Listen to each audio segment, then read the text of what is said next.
बड़ी खबर का रुख करते हैं। बीजेपी ने जारी की 5वीं सूची, लोकसभा उम्मीदवारों के नामों का ऐलान इस वक्त की बड़ी खबर। बीजेपी ने 5वीं सूची भी जारी कर दी है और इस सूची के जारी होने के साथ बीजेपी ने किन किन सीटों पर नामों की घोषणा की है, यह सुपर एक्सक्लूसिवली सबसे पहले फर्स्ट इंडिया आपको बता रहा है। जरा देखिए जिन सीटों पर गंगानगर प्रियंका बालन, झुंझुनू शुभकरण चौधरी, जयपुर ग्रामीण राव राजेंद्र सिंह, जयपुर से मंजू शर्मा, टोंक सवाईमाधोपुर सुखबीर सिंह जोनापुरिया, अजमेर से भागीरथ चौधरी, राजसमंद से महिमा विश्वेर सिंह को टिकट दी गई है। मेरी सहयोगी और दिल्ली न्यूज एडिटर अदिति नागर जुड़ गए। अदिति, जो फर्स्ट इंडिया ने बताया हुबहू वही लिस्ट जारी की गई है, नामों की घोषणा बीजेपी ने कर दी है। बिल्कुल, और देखिए जैसा फर्स्ट इंडिया ने बताया ठीक वैसा का वैसा। और अब मैं आपको बिल्कुल, और देखिए जैसा फर्स्ट इंडिया ने बताया ठीक वैसा का वैसा।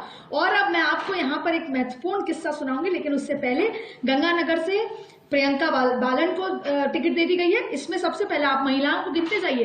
पहली लिस्ट में ज्योति मिर्धा का नाम था। केवल प्रधानमंत्री ने खास तौर पे कहा कि महिलाओं का नाम चुनकर लेकर आइए। और फिर मंजू शर्मा को देने के पीछे, एक वर्कर को देने के पीछे की बात थी।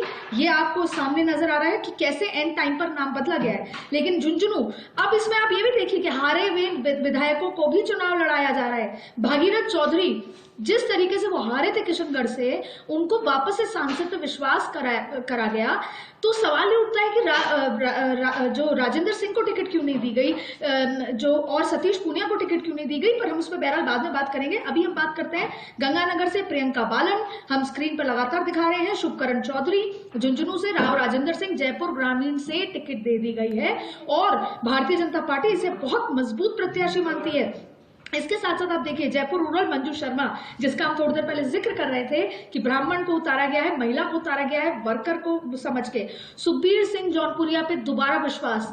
विजेंद्र सुखबीर सिंह जौनपुरिया रेस से एकदम बाहर हो चुके थे। उसके बाद महिलाओं की काफी लंबी फहरिस्त आ गई थी। उसके बाद इनकी एंट्री दोबारा की गई है, जबकि सर्वे में यह माना जा रहा था कि इनकी टिकट भी बदलनी चाहिए। अजमेर भागीरथ चौधरी टिकट नहीं मिलनी थी।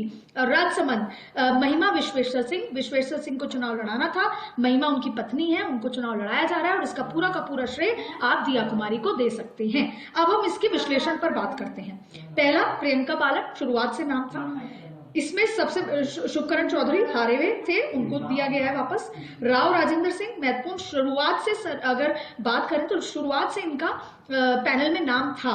अब हम बात करते हैं मंजू शर्मा। एक बार फिर हमारे जो दर्शक हमारे साथ जुड़े हैं उनको बताते हैं कि केवल जो सिंगल पैनल कल प्रधानमंत्री जी के सामने गया था उसमें मंजू शर्मा का ही नाम था। लेकिन उस दौरान में चर्चा हुई, दूसरे नामों की चर्चा हुई। पूजा कपिल का नाम आया और जेपी नड्डा ने उनका नाम लिया। उसके बाद वहां पर जो सह प्रभारी हैं विजय राठकर, उन्होंने भी नाम लिया और आप मानेंगे कि फाइनल पूजा कपिल का नाम हो चुका था। अब आप कहते हैं कि क्या वापस से रीथिंक किया जाता है?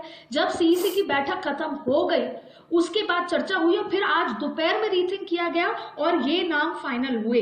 दूसरी बड़ी बात है कि मंजू शर्मा को फिर बैकग्राउंड देखा गया, पूजा कपिल बाहर की मानी गई।